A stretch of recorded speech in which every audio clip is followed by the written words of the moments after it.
راجعون۔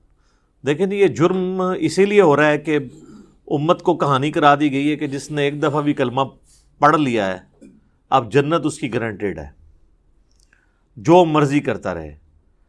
اور یہ بھی چیزیں آؤٹ آف کانٹیکسٹ پیش کی گئی ہیں، یہ اس طریقے سے نہیں تھا۔ صحیح بخاری کی حدیث ہے، نبی صلی اللہ علیہ وآلہ وسلم نے فرمایا میری پوری امت جنت میں جائے گی سوائے اس کے کہ جس نے جنت میں جانے سے انکار کر دیا۔ تو پوچھا گیا کہ من ابا یا رسول اللہ، کس نے انکار کیا؟ تو آپ نے فرمایا کہ جس نے میرا حکم مانا وہ جنت میں جائے گا، اور جس نے میری نافرمانی کی اس نے جنت میں جانے سے انکار کر دیا۔ باقی وہ بات الگ ٹھیک ہے، بخاری اور مسلم میں حدیث ہے کہ نبی صلی اللہ علیہ وآلہ وسلم بار بار دوزخ کی طرف جائیں گے، اللہ تعالیٰ ان کے لیے تعداد مقرر کرے گا، اللہ کے اذن سے آخر میں اس شخص کو بھی جنت سے دوزخ سے نکال کے جنت میں لے آئیں گے کہ جس کے دل میں رائی کے دانے کے برابر بھی ایمان ہوگا۔ لیکن یہ کون سوچ سکتا ہے کہ کتنا عرصہ اس کو وہ جہنم میں وہ پیریڈ گزارنا پڑے گا۔ اللہم اجرنا من النار۔ یہاں تو کہہ دیتے ہیں جناب ایک پھیرا لگے گا، آپ کو پھیرے کی لینتھ کا ہی نہیں پتا۔ ہم لوگ تو 5 سے 10 سیکنڈ کے لیے موم بتی کے فلیم کے اوپر نہیں ہاتھ رکھ سکتے۔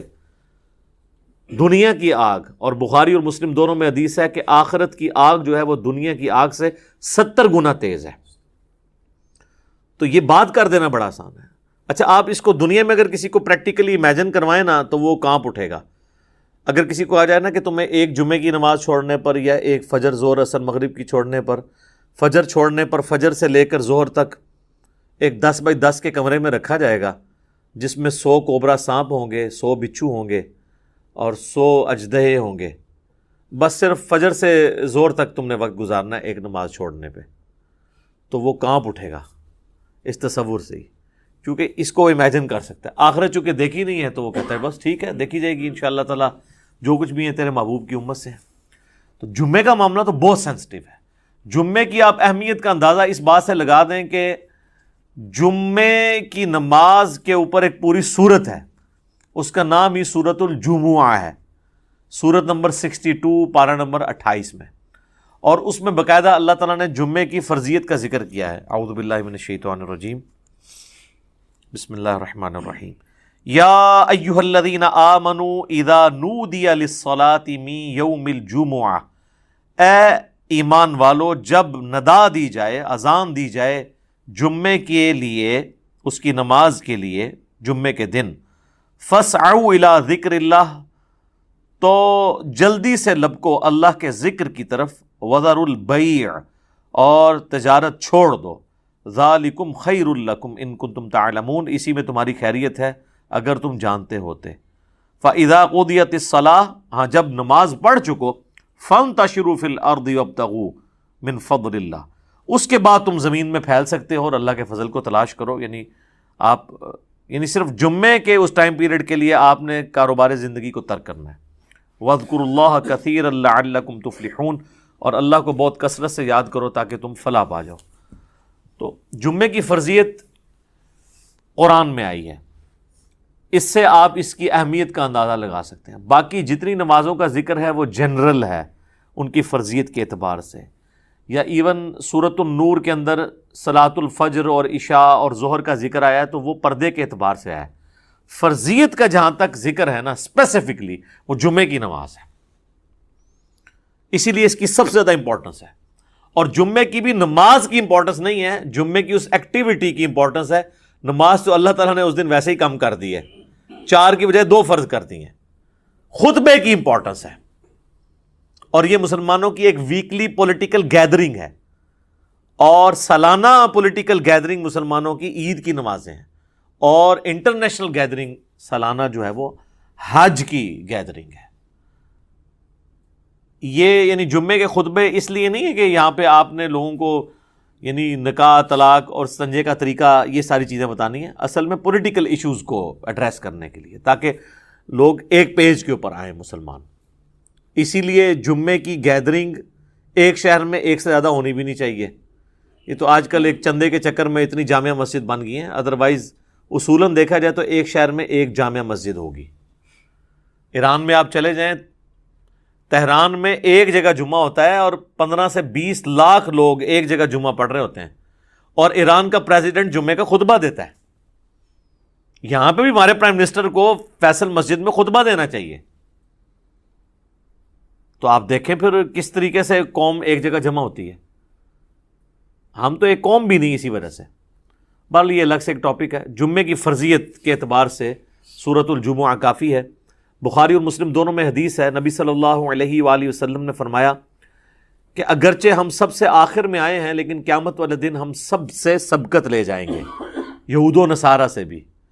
پھر نبی علیہ السلام نے اس کی ریزن بتائی کہ اللہ تعالیٰ نے جمعے کا دن یہودیوں پر پیش کیا، انہوں نے اس کی قدر نہیں کی، انہوں نے ہفتے کا دن اپنے لیے چوز کر لیا. پھر نصارہ پہ پیش کیا، انہوں نے اس کی قدر نہیں کی اور اتوار کا دن انہوں نے چوز کر لیا. پھر اللہ نے ہماری رہنمائی کر دی جمعے کے دن کے لیے. اچھا، نبی علیہ السلام نے اس کو اللہ کی طرف منسوب کیا کہ اللہ نے ہمارے لیے رہنمائی مقرر کر دی کہ ہم جمعے کی طرف متوجہ ہوئے.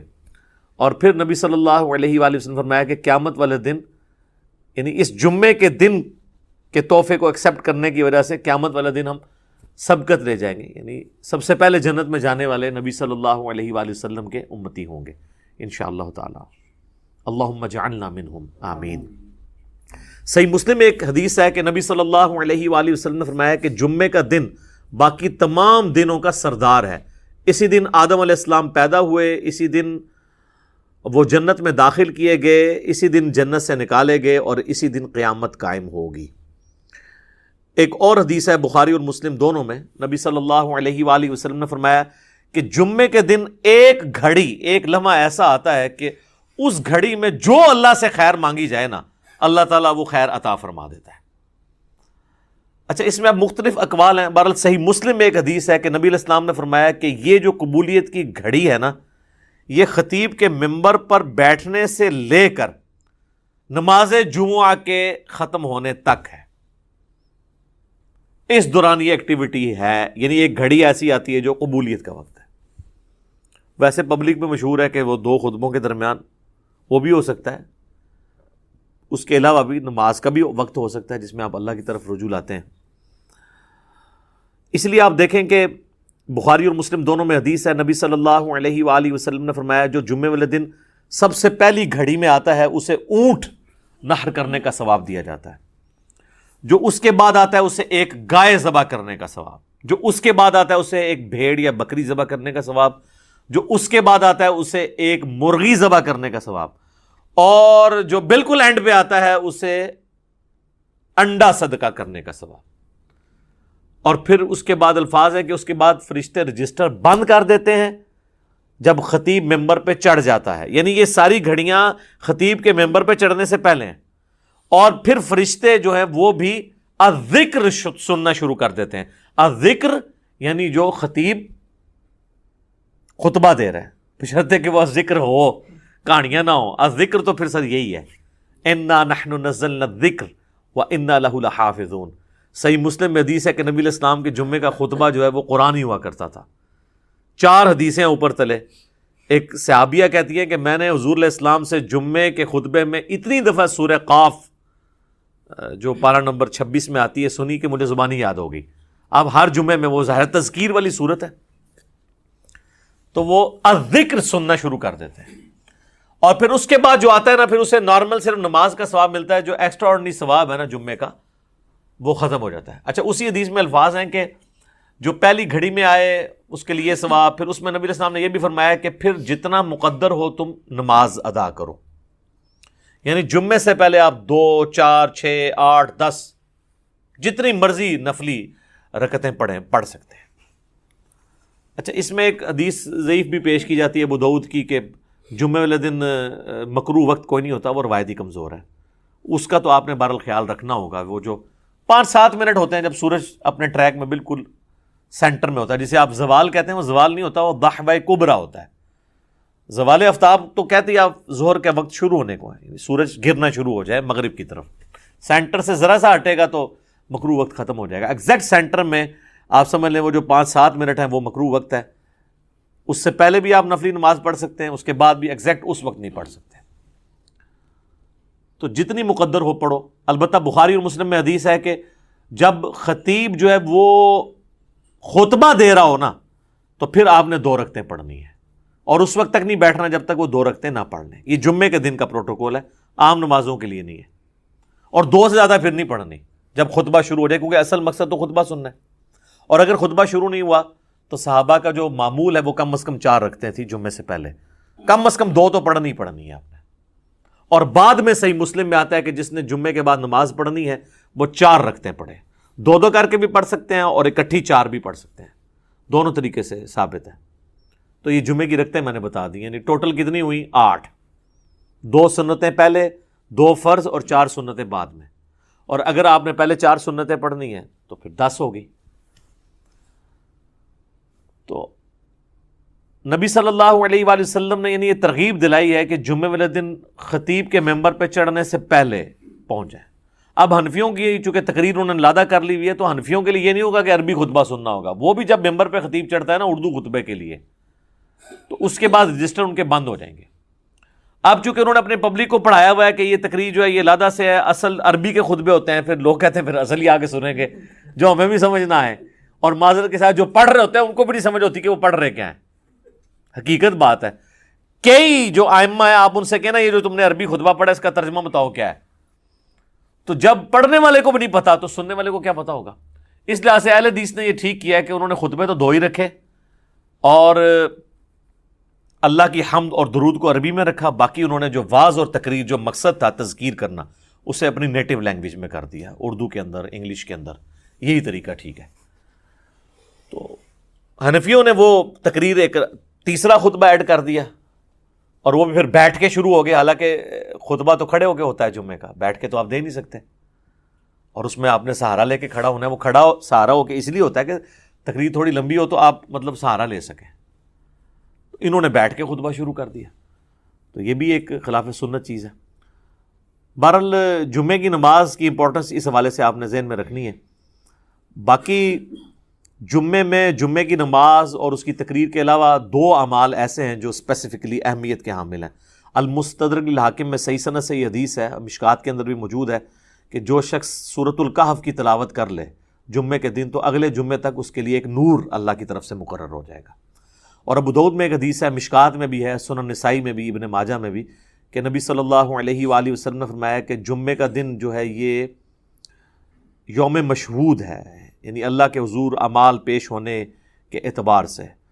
اور اس دن آدم علیہ السلام پیدا ہوئے اور یہ تمام دنوں کا سردار ہے. تم اس دن مجھ پر کثرت سے درود پڑھو، تمہارا درود مجھ پر پیش کیا جائے گا.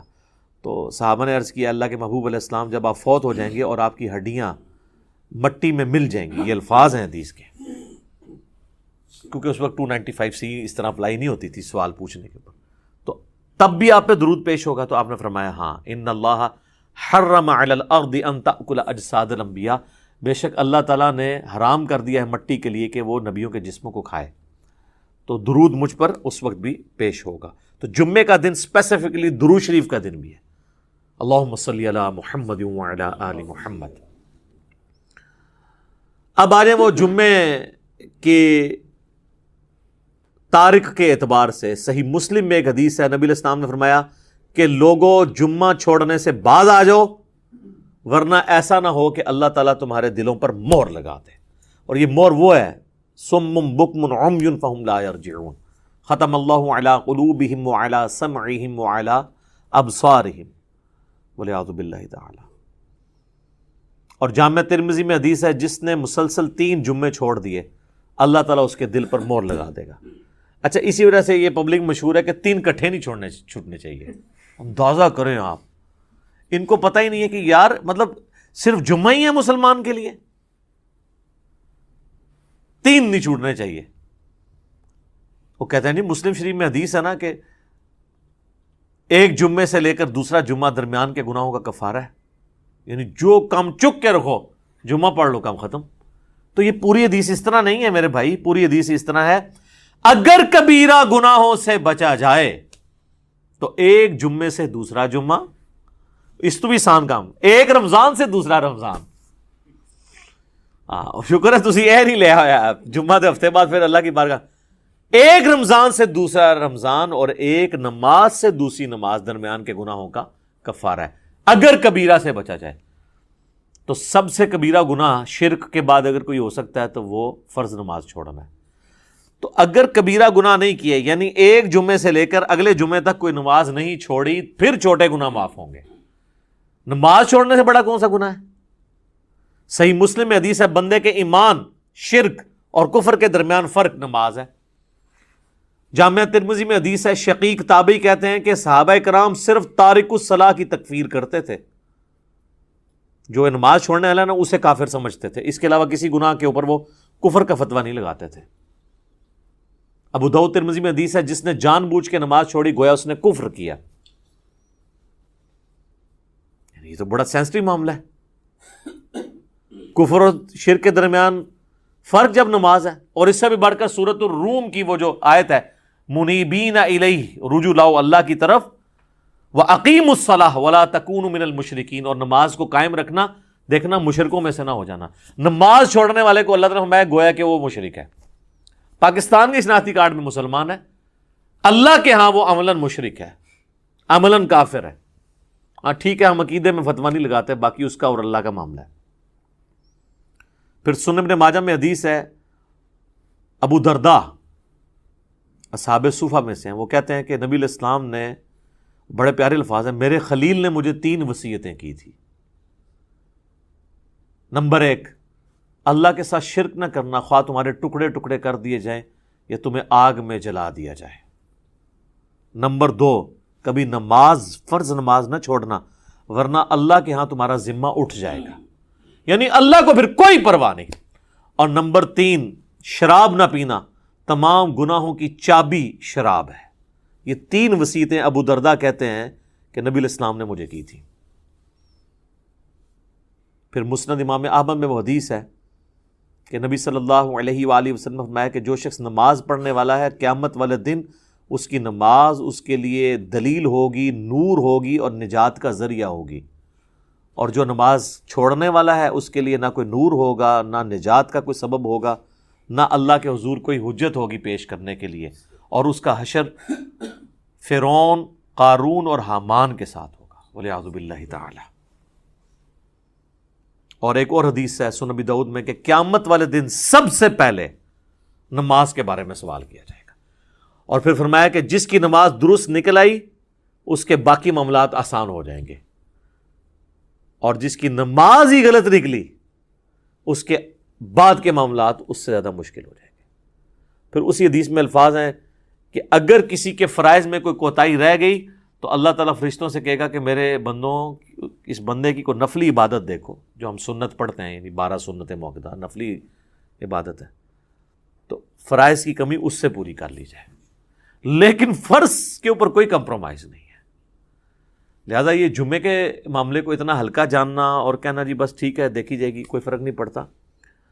اور حقیقت بات تو یہ ہے کہ علماء عرب تو آپ کو پتہ ہے کہ نماز چھوڑنے والے کی تکفیر کرتے ہیں، اور ان کے فتوے کے تحت تو پھر ظاہر ہے کہ نکاح بھی ٹوٹ جائے گا. جو انہوں نے پوچھا نکاح تو ٹوٹ جائے گا ظاہر ہے. اور ایسی عورت کو تو ایسے مد سے بالکل طلاق لے لینی چاہیے. اس کو دھمکی لگائے کہ یا تو نماز شروع کر، جمعے کی نہیں عام نماز بھی، ادروائز دیکھیں نا جی. اب یہ تو نہیں کہ آپ نے صرف کلمہ پڑھ لیا تو آپ مسلمان تصور ہو جائیں گے. یعنی اسلام 3 چیزوں کا نام ہے نا، اقرار باللسان، زبان سے اقرار کرنا، وتصدیق بالقلب، اور دل سے تصدیق کرنا، وعمل بالجوارح، اور اپنے اعمال کے ساتھ، جوارح کے ساتھ اس کو ایگزیکیوٹ بھی کرنا. جب میں آپ کو حدیث بتا رہا ہوں جامعہ ترمذی کی کہ صحابہ کرام علیہم رضوان تارک الصلاح کی تکفیر کرتے تھے. آپ نے عمر سیریز میں نہیں دیکھا کہ جب وہ جاتے ہیں جو مرتدین قبائل کی طرف، جن کی طرف ان کو خبر ملتی ہے کہ یہ مرتد ہوئے ہیں، تو وہ کہتے ہیں اذان دو. جواب میں اگر وہاں سے اذان کی آواز آتی ہے تو وہ پھر حملہ نہیں کرتے تھے، اور نہیں آتی تھی تو پھر وہ یعنی وہ ان کے لیے جو ٹیسٹر انہوں نے رکھا ہوا تھا نا، چیک پوائنٹ، وہ نماز تھی. اب مجھے بتائیں صحابہ اگر اس وقت دنیا میں آ جائیں، اور ہم جو اس وقت کلیم کر رہے ہیں کہ دنیا کا سب سے بڑا اسلامی ملک پاکستان ہے نا، کہتے ہیں انڈونیشیا کو بھی پیچھے چھوڑ دیا نا اب آبادی کے اعتبار سے، تو وہ پاکستان کے شناختی کارڈ میں جو لکھا ہے اس اعتبار سے تو واقعی سب سے بڑا ہے. لیکن اگر اس کو اللہ کے کرائٹیریا میں دیکھا جائے تو یہ کہاں پہ کھڑا ہوگا ملک؟ میرا خیال ہے پاکستان میں 1% سے بھی کم لوگ ہیں جو 5 وقت کی نماز پڑھتے ہیں، اور جمعہ پڑھنے والے بھی ہارڈلی 5% ہوں گے، 5 سے 10%. اور یہ یہاں پہ ایشو ہے، ورنہ سعودیہ میں آپ چلے جائیں تو آپ کو یہ ریشو 80% پلس نظر آئے گی. انڈونیشیا، ملیشیا میں 80% زیادہ لوگ عام نماز بھی پڑھتے ہیں. جمعہ چھوڑنے کا تو کوئی تصور ہی نہیں ہے وہاں پہ، کیونکہ وہاں پہ فقہ شافعی، اور فقہ شافعی کے تحت جو نماز نہیں چھوڑتا وہ کافر ہے. اور مجھے نہیں سمجھ آتی اس کو فقہ میں کیوں الجھا دیا انہوں نے کہ جی امام حنیفہ نے بھی کوئی ہلکی اس کی سزا نہیں بتائی ہوئی ہے. وہ کہتے ہیں جو تارک الصلاۃ ہے اسے قید کیا جائے گا یہاں تک کہ وہ نماز شروع نہ کر دے، پھر اسے چھوڑا جائے گا. تو یہ بھی سزا کوئی چھوٹی نہیں ہے. باقی 3 ائمہ تو کہتے ہیں کہ اسے قتل کیا جائے گا، وہ مرتدی اسے تصور کرتے ہیں تارک الصلاۃ کو. تو اب چونکہ سختی نہیں ہوئی ہے تو پھر آپ انجام دیکھ لیں. کہتے ہیں جی وہ سب سے زیادہ حنفی ہیں، اسی لیے سب سے زیادہ بے نمازی دنیا میں، کیونکہ آپ تکفیر نہیں کرتے بے نمازی کی. تو جب حنفی زیادہ ہوں گے تو بے نمازی زیادہ ہوں گے. حالانکہ اسے حنفی شافعیت کا مسئلہ ہی نہیں، یہ تو مسلم شریف میں حدیث ہے نا، یہ کوئی امام شافعی کا قول تو نہیں ہے. صحیح مسلم میں کتاب الایمان میں پہلے چیپٹر کے اندر یہ حدیث موجود ہے کہ بندے کے کفر اور اسلام کے درمیان فرق نماز ہے. اس حدیث کو تو مطلب امام شافعی یا احمد بن حنبل یا امام مالک کے کسی دھکے کی یا انہوں مونڈا دینے کی ضرورت نہیں ہے نا، یہ حدیث خود ہی. اور اس سے بڑھ کر سورہ روم کی آیت وَأَقِیمُوا الصَّلَاةَ وَلَا تَکُونُوا مِنَ الْمُشْرِکِینَ، نماز قائم رکھنا اور دیکھنا مشرکین میں شامل نہ ہونا. تو جناب یہ جمعوں وغیرہ کے چکر سے ذرا باہر نکلیں. جمعے والی بات تو یعنی یہ تو بہت بڑی بات ہے. عام نماز بھی اگر کوئی شخص چھوڑتا ہے، تارک الصلاۃ ہے، تو وہ قانوناً تو اسلام کی روح سے تو وہ اسلام سے خارج ہو جائے گا، الا یہ کہ وہ توبہ کر لے. ویسے تو یہ چھوٹے موٹے، ویسے تو ان کو یہ پڑھایا ہوا ہے کہ اگر کوئی بریلوی دیوبندی کے پیچھے جا کے نماز پڑھ لے یا اس کا نماز جنازہ تو اس کا نکاح ٹوٹ جاتا ہے، تجدید ایمان بھی اسے کرنا پڑتا ہے. اس سے کبھی یہ نہیں بتایا گیا کہ تو نماز نہیں پڑھتا تو اس پہ بھی تیرا نکاح ٹوٹے گا. کتنا یا دیکھیں آپ کتنا بڑا مسئلہ ہے. یعنی جو بڑا ایشو تھا وہ نہیں بتایا گیا اسے کہ نماز چھوڑنے سے بھی تیرا نکاح ٹوٹ سکتا ہے، نماز چھوڑنے کی وجہ سے بھی تیری بیعت، چلے جو بھی انہوں نے ایک ٹوٹی پوٹی فارم میں اپنا ایک سلسلہ شروع کیا ہے وہ ٹوٹ سکتا ہے. ادھر تو وہ جن کے بیعت ہوئے ہوتے ہیں وہ نہیں نماز پڑھتے. خود کہاں سے پڑھنی ہے انہوں نے؟ اللہ ماشاء اللہ بہت کم لوگ ہیں کہ جو نماز پڑھتے ہوں. اور جماعت کے ساتھ نماز کا اہتمام کرنا، خوشو خضوع سے پڑھنا، یہ تو آپ چھوڑ دیں.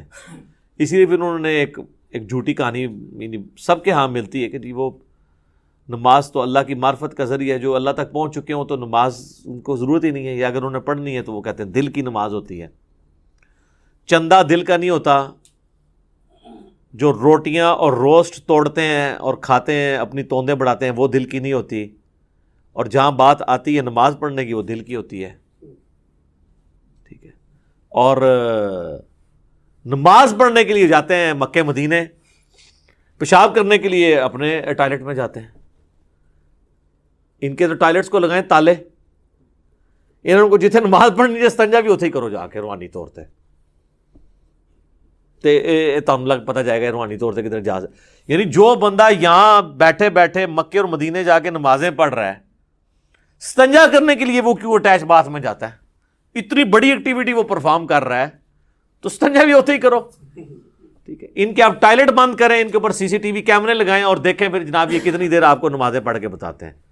سب کہانیاں ان کی کھل جائیں گی. اور آپ کو تو ہم یعنی پریکٹیکل سولوشن دے رہے ہیں. دیکھیں یہ اب سائنٹیفک دور ہے، ادھر آپ نے ایشوز کو پیش کرنا ہے تو آپ نے ایک بکش فارم میں پیش کرنا ہے کہ ہاں یہ اس طرح نہیں اس طرح. ٹھیک ہے. اور میں آپ کو بتاؤں یہ جو معجزات اور کرامات کو ہم مانتے ہیں لیکن یہ کسی کے اختیار میں نہیں ہے، الا ایک انبیاء کے ساتھ معجزات اٹیچ ہیں. کرامت اللہ تعالیٰ جس کے اوپر ظاہر کرتے ہیں. یہ جس طرح سپر مین اور ٹارزن بنا کے پیش کرتے ہیں نا بزرگوں کو، تو چونکہ ان کے دعوے ہیں نا تو کر کے بتائیں. نبی علیہ السلام سے اگر نبی علیہ السلام اللہ کا پیغمبر ہونے کا دعویٰ کر رہے تھے تو جب ان سے یہ بات کی جاتی تھی تو وہ فزیکلی سب کے سامنے کرتے تھے. بخاری مسلم میں حدیث ہے، ایک بارش نہیں ہو رہی تھی تو ایک صحابی نے کھڑے ہو کر کہا یا رسول اللہ کے حضور دعا کریں.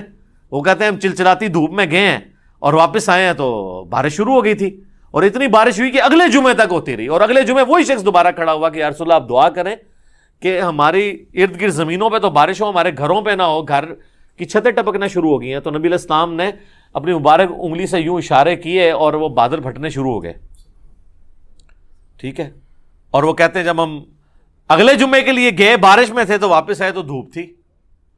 تو میرے بھائی یہ یعنی نبی علیہ السلام نے تو سب کچھ کر کے بتایا نا۔ آپ کا جن بزرگوں کے بارے میں کلیم ہے تو ہم ان کو سائنٹیفکلی اس طرح چیزوں پہ چیک کریں گے، یہ سب کے سامنے فزیکلی کر کے بتائیں گے۔ اور میں آپ کو بتاؤں نبی علیہ السلام کی نبوت کو جسٹیفائی کرنے والی سب سے بڑی چیز یہ ہے کہ ہزاروں کیمرے آپ کے اوپر فٹ تھے۔ یہ جو آپ کے صحابہ تھے سفر و حضر ہر وقت آپ کے ساتھ تھے۔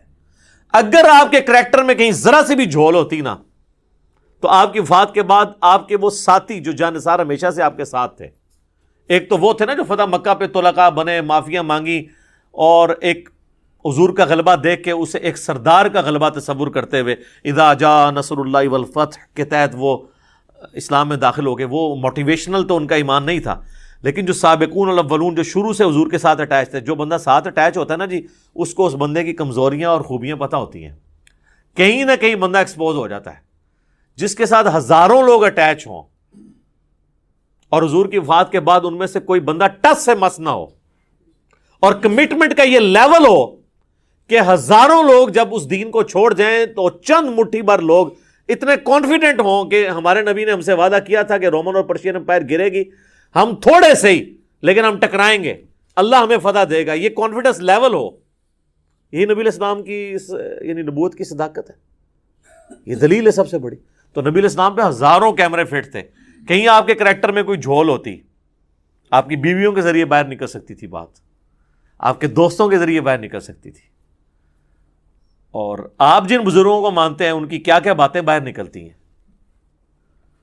پرانوں کی نکلتی تھی، وہ میں نے نکال دی ہیں، اور نیوں کی تو اس لیے نکل رہی ہیں کہ پرانے زمانے میں بھی اگر ان کو اسی طریقے سے پرانوں کو بھی چیک کیا جاتا کریٹیکلی کیمروں کے ذریعے یا باقی معاملات کے ذریعے، تو آپ دیکھ لیتے کہ ان کے بھی ماشاءاللہ الا ماشاءاللہ اچھے لوگ بھی ہوں گے۔ میں نے یہ نہیں کہتا کہ برے لوگ ہی ہیں سارے، لیکن یہ ہے کہ یہ بڑی مشکل سے حسن ظن قائم رہتا ہے کہ آپ اتنے یعنی عجیب و غریب قسم کے دعوے کرتے ہیں۔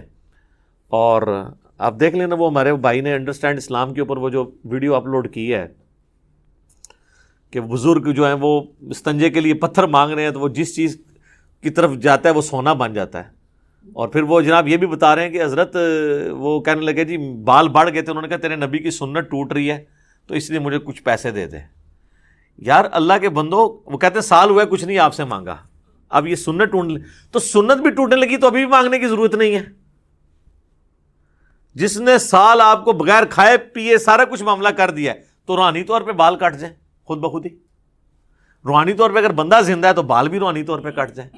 ناخن کسی کو تھپڑ مارا تھا اور وہ قیامت دن آئے گا کہ یا اللہ آج مجھے بدلہ چاہیے، اور قیامت کے دن کا بدلہ یہ نہیں ہوگا کہ یا اللہ نے منو چانڈ ماری سی تے اے لو منو ہی مار دے، نہ، یہ دنیا میں ہے۔ آخرت میں تھپڑ کے بدلے میں آپ کو نیکیاں دینی ہوگی، تھپڑ نہیں۔ اللہ تعالیٰ فرمائے گا کہ اس کی نیکیوں میں سے اتنی لے جاؤ، ایک تھپڑ کے بدلے اتنی، ٹھیک ہے۔ اور مجھے جب کبھی غصہ آتا ہے نا تو میں اپنی بیوی سے کہتا ہوں میں تیری 100 فجر دی نمازاں لینی ہے، جو کچھ کیتا تاں میں چھوڑا گا تمہیں، لینی بھی فجر والی نے، ٹھیک ہے، پاریاں ہوندیاں نے نا، ٹھیک ہے، خالی بزرگ نہیں پارے ہوندے، نیکیاں بھی پاریاں ہوندیاں نے۔ تو نبی علیہ السلام فرماتے ہیں کہ وہ نیکیاں لے جائے گا، پھر ایک اور آئے گا وہ بھی نیکی لے جائے گا، ابھی بھی لوگ باقی ہوں گے حتیٰ کہ اس کی نیکی ختم ہو جائیں گی۔ اللہ تعالیٰ فرمائے گا اب اس طرح کرتے ہیں کہ ریورس ایکویشن شروع کر دیتے ہیں، کیمیکل ریئیکشن ریورس ہو جاتا ہے۔ جو لوگ اب حق لینے کے لیے آ رہے ہیں وہ اپنے گناہ اس کے کھاتے میں ڈالتے جاؤ، یہ نیکیاں تو نہیں دے سکتا نا، تو آڑے دے ہو لے کر آنا، میں یہ دے کھاتے چھپاؤ، کرتے کرتے کرتے اس کو اونا منہ دوزخ میں پھینک دیا جائے گا۔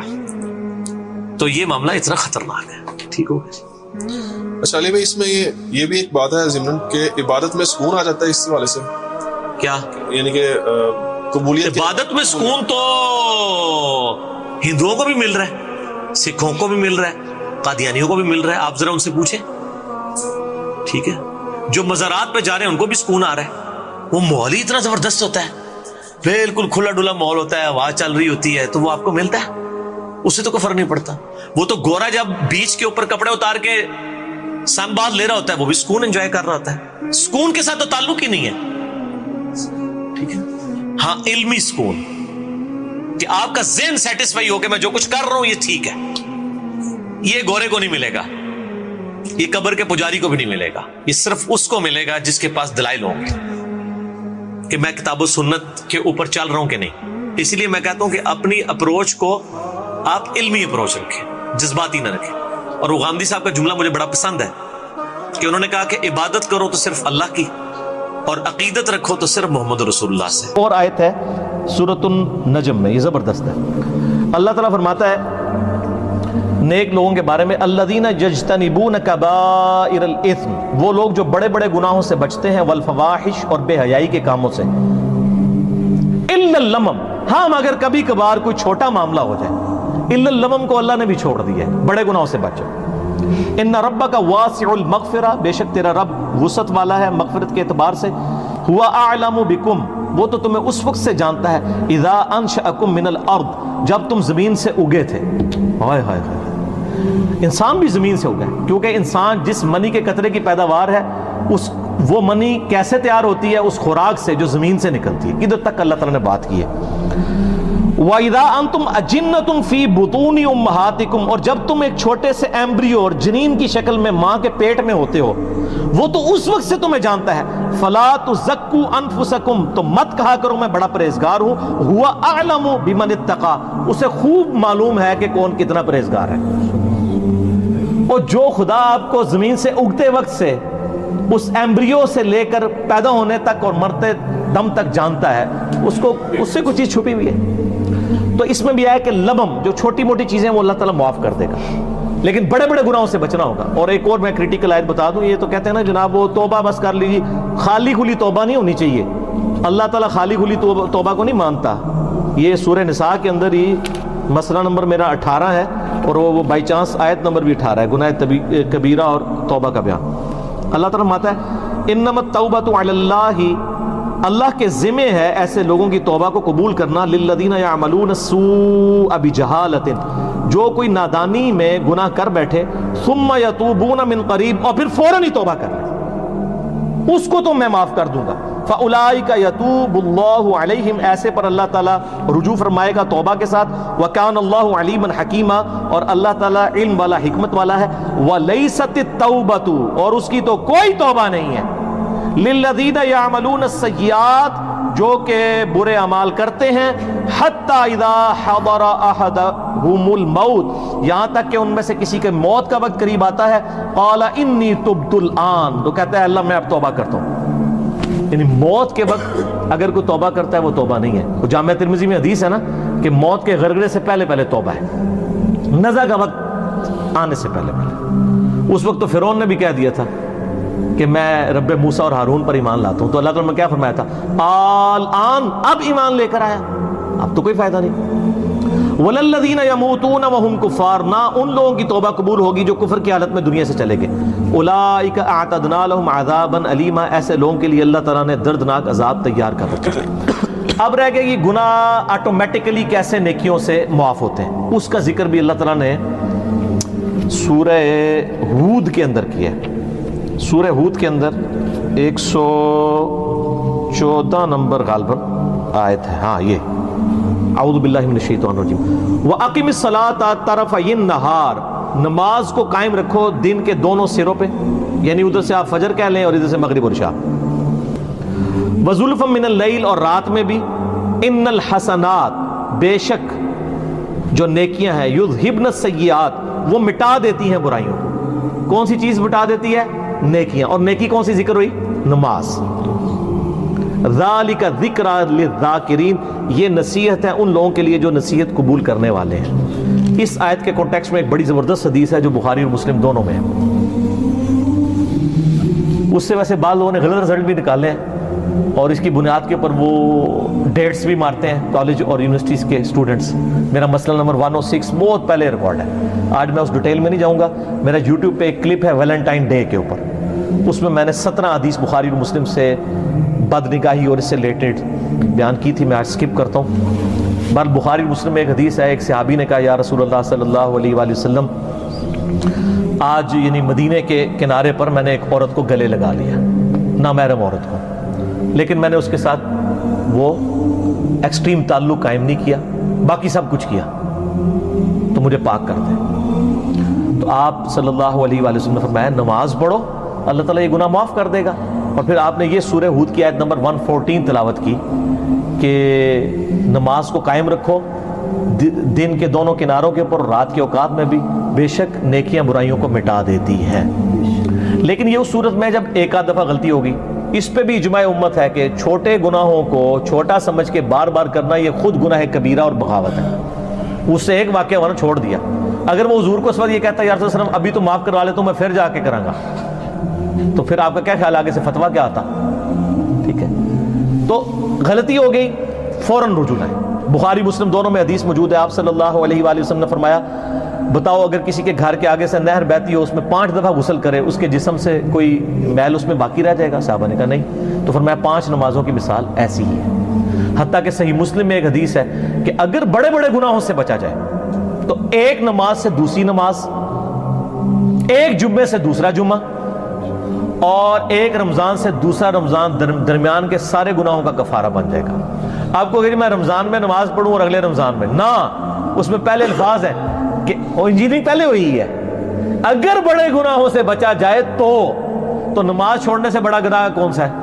صحیح مسلم میں 246 نمبر حدیث ہے انٹرنیشنل نمبر کے مطابق کتاب الایمان چیپٹر میں کہ بندے کے کفر اور اسلام کے درمیان فرق نماز ہے، وہ تو بہت بڑی عملاً کفر کی طرف لے جانے والی چیز ہے۔ ٹھیک ہے، سب سے بڑا گناہ نماز کو چھوڑنا ہے۔ تو ایک نماز سے دوسری نماز درمیان کے گناہوں کا کفارہ بن جاتا ہے۔ ایون وہ تو بخاری مسلم میں آتا ہے جب وضو کرتے ہیں تو اس سے بھی گناہ دھل جاتے ہیں۔ ٹھیک ہے، تو یہ یعنی کبیرہ گناہ صرف توبہ سے معاف ہوں گے، چھوٹے موٹے جو ہیں وہ اس طرح۔ تو میں نے کہا نا جو کبیرہ گناہ جو ہے وہ بدقسمتی ہے کہ سارے ہی تقریباً کبیرہ ہی ہیں، اور اس کے لیے مشکات کے اندر سر ایک چیپٹر موجود ہے کبیرہ گناہوں کے بارے میں، شروع کے اندر ہی، اس میں آپ ذرا پڑھ کے دیکھ لیں۔ شروع میں ایک وہ حدیث لے کے آئے وہ جو نبی صلی اللہ علیہ وسلم نے آیت تلاوت کی سورۃ الفرقان کی، یہ بخاری مسلم دونوں میں ہے، والذین لا يدعون مع اللہ الہا آخر ولا يقتلون النفس التي حرم اللہ الا بالحق ولا یزنون۔ 3 گناہ نبی علیہ السلام نے بیان کیے سورۃ الفرقان پڑھ کے کہ وہ لوگ جو اللہ کے ساتھ کسی کو شریک نہیں ٹھہراتے، یعنی شرک سب سے بڑا گناہ، دوسرا ناحق قتل نہیں کرتے، تیسرا وہ زنا نہیں کرتے۔ پھر آپ صلی اللہ علیہ وسلم نے یعنی یہ آیت جو ہے یہ دلیل کے طور پہ بیان فرمائی، اور اس سے پہلے فرمایا کہ سب سے بڑا گناہ جو ہے وہ شرک ہے، اور اس کے بعد یہ قتل کرنے والا، اور پھر اس طریقے سے زنا۔ اچھا، اس کے بعد ایک بخاری میں حدیث ہے کہ بڑے گناہوں میں والدین کی نافرمانی، قتل کرنا اور جھوٹی قسم اٹھانا۔ سر گنتے جاؤ، یہ صرف بخاری مسلم میں جو بڑے گناہ آ رہے ہیں، صحیح ضعیف کا چکر ہی کوئی نہیں، صرف بخاری مسلم ہے۔ پھر بخاری اور مسلم کی ایک حدیث ہے کہ جھوٹی قسم اٹھانا گناہ کبیرہ ہے۔ پھر اگلی حدیث پھر بخاری اور مسلم کی ہے کہ 7 کبیرہ گناہ ہے، اللہ کے ساتھ شرک کرنا، جادو کرنا، قتل کرنا، اللہ کے حرام کرنے والے کو حلال ٹھہرا لینا، سود کھانا، یتیم کا مال کھانا، میدان جنگ سے بھاگ جانا، اور پاک دامن عورتوں پر تہمت لگانا۔ لو جی، پھر اگلی حدیث بھی بخاری و مسلم سے، اس میں زنا اور شراب نوشی کے بارے میں آیا کہ یہ کبیرہ گناہ ہے۔ سر یہ تو بخاری مسلم کی جو حدیثیں ہیں نا، اس میں یہ چغلی، غیبت، ٹھیک ہے جی، وعدہ خلافی، بہتان، آلموسٹ یہ سارے کبیرہ گناہ ہیں۔ تو لہٰذا کبیرہ صغیرہ میں نا آپ مسلم کی وہ حدیث یاد رکھیں کہ مؤمن کے لیے چھوٹا سا گناہ بھی ایسا ہے جیسے اس کے سر پہ کسی نے پہاڑ رکھ دیا، اور منافق کے لیے بڑے سے بڑا گناہ بھی ایسا ہے جیسے ایک مکھی تھی تو اڑا دی۔ یہ کیلکولیشن، یہ میتھمیٹکس تو ہے نہیں ہے، اللہ تعالیٰ تو ایک چھوٹی سی بات پہ بھی پکڑ لیتا ہے۔ ہماری زندگی نے اسی دنیا کے پانی پر ہی چلنا ہے، زندگی کی کشتی نے، بس یہ پانی کشتی میں نہ آئے، چلنا اسی پانی کے اوپر ہے کشتی نے، اس کے بغیر چل نہیں سکتی۔ یہ دعا بتا رہی ہے کہ اسلام کتنی ڈائنامک اپروچ دیتا ہے انسان کو کہ دنیا کے لیے بھی محنت کرنی ہے، آخرت کے لیے بھی کرنی ہے۔ بس دنیا میں ہر کام آپ نے کرنے سے پہلے بولین الجبرا والی بات ہے، 0-1 دیکھنا ہے کہ اللہ تعالیٰ نے اس کی اجازت دی ہے یا نہیں دی ہے۔ یہ جناب بیسٹ دعا ہے، اپنی ہر نماز میں اس دعا کو مانگا کریں، تشہد میں، سجدوں میں مانگیں۔ مسلم شریف میں حدیث ہے انسان سجدے میں اپنے رب کے سب سے زیادہ قریب ہوتا ہے، خوب دعائیں مانگا کرو۔ اے اللہ دنیا میں بھی بھلائی دے, آخرت میں بھی بھلائی دے. بھائی اللہ سے مانگ رہے ہیں نا, تو کون سی کنجوسی کرنی ہے؟ عذاب والی بات ہی نہ رکھیں. بخاری مسلم میں حدیث ہے, میں اپنے بندے کے گمان کے قریب ہوں جیسا میرے بارے میں وہ گمان رکھے. امال بھی کرنے ہیں لیکن گمان پازیٹیو رکھنا ہے. بھی تو یہ کہتے ہیں کہ اللہ سے بھلائی مانگو, عذاب مانگو ہی نہ, عدل مانگو ہی نہ, اس کی رحمت مانگو. لا تقنطوا من رحمت اللہ, اللہ کی رحمت سے نا امید نہیں ہونا. یہ نا امیدی ہے کہ یا اللہ مجھے پتا ہے کہ آخرت میں تو عذاب ہونا ہے, تو دنیا میں دے لے آخرت میں نہ دے. توبہ توبہ. کیوں بھائی؟ جو بھی چیز تمہیں نفع دے دنیا اور آخرت میں, اس کے لیے کوشش کرنی ہے. کوشش کا ذکر پہلے کیا, پھر کہا اللہ سے مدد بھی طلب کرنی ہے. یعنی اسباب بھی اختیار کرنے ہیں اور مسبب الاسباب سے بھی اپنے آپ کو آزاد نہیں کرنا, لیکن سٹارٹ کوشش سے ہے. والذین جاہدوا فینا لنہدینہم سبلنا, جو لوگ ہماری راہ میں کوشش کریں گے ہم اپنی راہیں ان کے لیے کھولیں گے. اور وہ ہے آپٹیمل اپروچ ایک انسان کی کیا ہونی چاہیے. جب اس قسم کی فکر آخرت سے متعلق باتیں انسان سنتا ہے نا, تو بسا اوقات پیسمسٹک اپروچ ہو جاتی ہے کہ یہ تو آخرت کا معاملہ بڑا سخت ہونے والا ہے, میرا کیا بنے گا, میں دنیا چھوڑ کر بیٹھ جاؤں. وہ تو میں نے پہلے عرض کیا کہ جو دنیا چھوڑ گیا وہ کمرہ امتحان سے ہی نکل گیا, اس کو تو 0 نمبر ملنے ہیں. اندر جو بیٹھا ہوا ہے اس کو تو پھر بھی پاس ہونے کے چانسز ہیں. چھوڑ کے جو راہب ہو گیا وہ تو گیا. تو آپ کی اپروچ کیا ہونی چاہیے دین اور دنیا کے اعتبار سے؟ یہ اکثر لوگ پوچھ بھی رہے ہوتے ہیں کہ دین دنیا کو ساتھ کیسے لے کے چلے. جسے ہم دنیا سمجھ رہے ہوتے ہیں وہ بھی دین ہی ہے. ہماری زندگی نے اسی دنیا کے پانی پر ہی چلنا ہے. زندگی کی کشتی نے, بس یہ پانی کشتی میں نہ آئے, چلنا اسی پانی کے اوپر ہے کشتی نے, اس کے بغیر چل نہیں سکتی. اپنے اوپر حاوی نہیں کرنا. اگر ماں باپ بیوی بچوں کی محبت میں حلال اور حرام کی تمیز گنوا دی تو ظاہر ہے اس دنیا کو آپ نے اس کشتی کے اندر سوار کر کے اپنا بیڑا غرق کر لیا. اور اگر آپ نے ان سارے حقوق کا خیال رکھا, اللہ کے حقوق کی حفاظت کی, تو پھر آپ نے اس دنیا کو برتنے تک استعمال کیا جو آپ نے کرنا ہے. پیغمبروں نے بھی کیا. سارے پیغمبر جو ہے ایکسٹروورٹ تھے, کوئی انٹروورٹ نہیں تھا. پیغمبر سب ایکسٹروورٹ تھے, ڈائنامک لائف تھی, کوئی پیغمبر صوفی نہیں تھا. وہ خادم رضوی صاحب ایسے کہتے ہیں سب تو بڑا صوفی ابو بکر صدیق. ابو بکر صدیق رضی اللہ تعالیٰ عنہ کی جوتیوں کی جو خاک ہے نا, اس کے برابر بھی تم لوگ نہیں ہو. یہ میں ان کو کہہ رہا ہوں. جو ابو بکر کے غلام ہیں وہ ابو بکر کے جوتیوں کی خاک سے افضل ہیں. ان کے پاس تو حضرت ابو بکر کی غلامی ہے. میں ان کے لیے بات کر رہا ہوں کہ یار جس شخص کی زندگی شروع سے لے کے اینڈ تک جنگوں سے عبارت ہے, نبی اسلام کی وفات کے بعد 2.25 سال کی حکومت ساری جنگوں سے عبارت ہے, اس کو کہہ رہے ہیں صوفی ہے. صوفی کو لوگ کہتے کیڑی نہیں مری, انہوں نے جنگاں کتوں لڑنی ہے سن, گلاں سنو انہاں دیاں. تو آپ کی اپروچ کیا ہونی چاہیے؟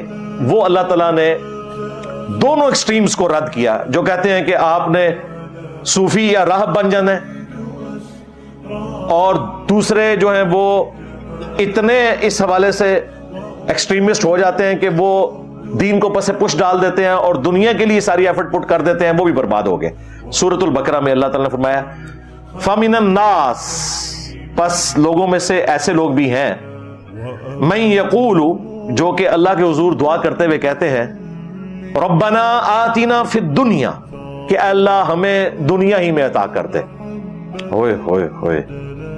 وَمَا لَهُ فِي الْآخِرَةِ مِنْ خَلَاقٍ, اللہ کا فتویٰ آ رہا ہے, گاڑا فتویٰ. ایسے لوگوں کے لیے آخرت میں کچھ حصہ نہیں ہے جو کہتے ہیں ہمیں دنیا میں سب کچھ دے دے. اب اہل ایمان کی اپروچ کیا ہے؟ عام آدمی تو یہ سوچ رہا ہوگا کہ اہل ایمان وہ ہیں جو کہیں گے اے اللہ ہمیں آخرت میں سب کچھ دے. نہ,